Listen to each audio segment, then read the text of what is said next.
Muy buenos días a todos. Today we're going to look at a GCSE Spanish foundation translation task, which is like what you would see on the writing paper. Now, on the translation task for the foundation on the writing paper, you get given 5 short sentences in English to translate into Spanish. Now, just on the left-hand side, I've put on there a few things to remember. If you use an opinion verb and you're talking, and then that's going to be followed by another verb, the second verb has to be in the infinitive. So if you say, for example, I like to play football, that to play has to be in the infinitive. And we know that infinitives end in AR, ER, or IR. So for example, if we look at number 1, I love to cook. That's an example of what I'm talking about there. I love, me encanta. Then we've got the verb to cook there.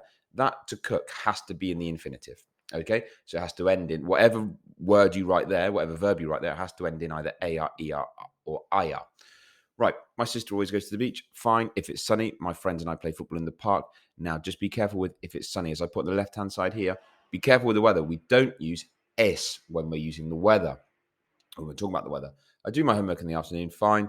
And then just be careful with this one. Yesterday, I listened to music. That's a past tense verb there. You do get past tense verbs in the foundation paper, so you need to be ready for those. Okay, so I want you to pause the video now, have a go at doing these, then we'll go through the answers. Okay, so pause the video now. Right, let's have a look at it. So number 1, I love to cook, is just straightforward. Me encanta cocinar. Okay, as I said, that me encanta is an opinion verb. There's another verb following it. That verb must therefore be in the infinitive. We don't want me encanta cocino, for example. If you've put me encanta cocino, you've gone wrong. It has to be in the infinitive. Okay. Number 2, número 2. My sister always goes to the beach. It's not uncommon to use a different conjugation of a verb from the first person, the I, or the we form, the first person singular. It's not uncommon, so you need to be prepared for that, particularly with these high frequency verbs like the verb to go, ir.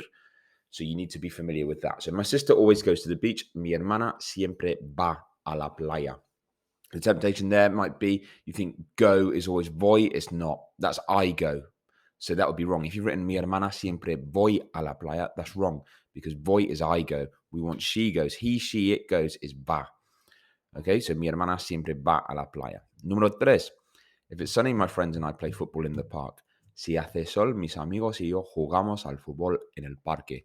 Now, again, what we've got to be really careful of avoiding here is, which I see time and time again, is people do this fantastically well. Mis amigos y yo, but we see the I and the play together. So you think, oh, it's just the first person verb, first person singular verb. I play. It's not. It's we play because it's my friends and I. So if you've written, si hace sol, mis amigos y yo juego al fútbol en el parque, you've gone wrong. It should be jugamos al fútbol en el parque. Okay? Número 4, I do my homework in the afternoon. This one's far more straightforward. The only thing you need to know is that hacer, to do, when you put it in the first person, it's an irregular verb. It goes to hago. Hago mis deberes o los deberes por la tarde.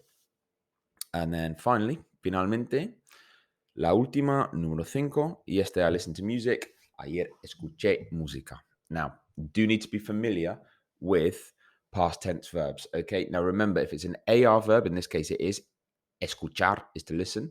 So move that into the past tense. You just put an E with an accent on there for I listened. Escuché música. Okay, so that's those translations there.